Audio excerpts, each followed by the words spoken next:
Excuse me, Now, General, sir? Excuse yes. me. General Walker has sent us a gift. As you know, remember General Eisenhower told us to get some prisoners? yes, yes. All right, Sergeant. So, compliments of General Walker down at 20 Corps, sir. Gentlemen. My, we have two Nazi sons of bitches come to visit. How do you like being surrendered? Ich spreche kein Englisch, haben Sie einen Dolmetscher? I happen to know something you don't. Right across over there, in that tent, you see it? Is about 30 Russians who are asking me if they can bring some German officers back to Russia. And their intent is to find out what the hell your troops did, and I happen to know you and you were both there, to some of their troops who were murdered. Now you can either learn to speak English really quick, or we're gonna ask the Russians if they would like to borrow you like forever. I don't recall ever being in Russia. Now I have a question. You know that most of your forces are running out of men and material. Yeah. You realize that the longer this war goes on, the weaker you're going to become and the stronger we're going to become. Is that correct? Yeah, No, correct. you're into tanks, you know this. Your tanks are breaking down at a record speed. Now, if the war is lost, why in the hell do you keep fighting it and losing good German troops when you could just surrender the whole thing, get the war over with?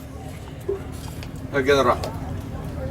What I would prefer to see is that we be permitted to surrender to the Western Allies and continue the battle against the Bolsheviks in the East.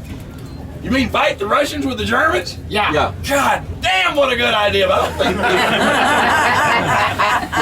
I'll tell you what. We're going to put you back in the prisoner of war camp, and you just keep this under your hat, okay? George? George!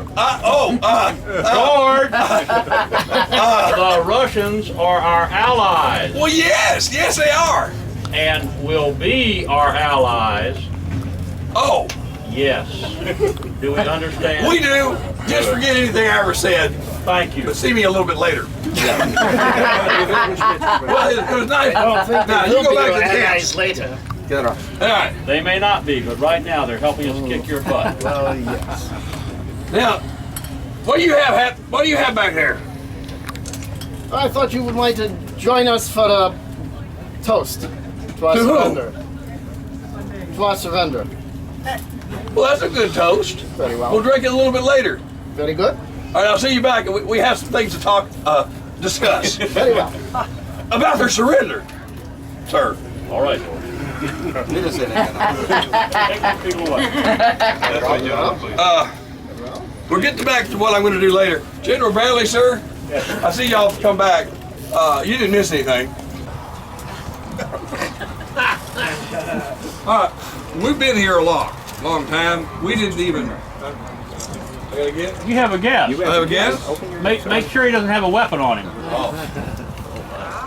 Where did you get this vermin? I told you, don't ask questions you don't want answers for, sir. Greetings, General. He speaks English. You're welcome. Well, I got some questions to ask you. Very well. First of all, when you're supporting an American officer, you will stand at attention. We are equal rank. We're not equal in any manner, shape, form, or fashion. Oh, Now, I want to know something. What? You're obviously losing the war. Yes. So if you're losing the war and you're having Germans die and continue to die, wouldn't it just be better to quit? Yes, but unfortunately there's that fellow above us who doesn't let us quit. The one with the little mustache. He thinks he's the leader. So I'll tell you what I'm going to do. If you'd like to make some phone calls to your constituents in your army and get them to surrender, I will give them safe passage. Well, there's a problem with that. I don't see any problem with it. It's those SS fellows. Those SS fellas? Yes, if you can take care of them, then maybe you might get your way. Tell me something. What does that death head mean on your uniform? German Army Panzer. Regular German Army Panzer. Where were you serving before you got over here in Europe? I've always been in Europe. You're the newcomer. Were you by any chance fighting the Russians? Yes. Almost got to Moscow. Well, you know we have a Russian group over there, and they're gonna want to talk to you. And since you're my prisoner, we're probably gonna send you over there and let you talk to them. What do you think about that? I'd rather not. You know they have ways of getting information out. Yes. Are you sure you don't want to make that phone call?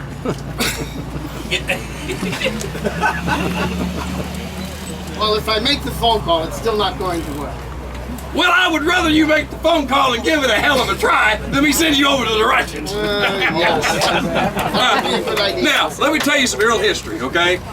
We asked him to come, and He's a desperate man. He's got no fuel. He's got no ammunition. He's got no food. The Russians are kicking the hell out of him. You think common sense would apply, wouldn't you? yeah, Well, unfortunately, our leader doesn't have any. that's okay. We got somebody on the phone. Now, let me tell you something. I'm going to tell you something that appears in the book, and you're going to be the first people to know about it. There was a real German general who was captured in France. He was a Prussian, and he loved his country, and he knew the war had ended. And for years, I was trying to figure out who he was and find out his name. And he surrendered, and Patton's G2, Oscar Koch, invited him to come and to the headquarters because he was willing to talk. He got to the point that he trusted them and they trusted him, and he outlined the entire Siegfried line because he helped set it up. He knew where all the gun emplacements were, the machine gun nests, the crossfire, everything. So, just so happens, in my book, A good plug. yes, I had a friend of mine that went through some German manuals in Germany. He had commanded another, as a major general, he had commanded another German unit, and I found his picture.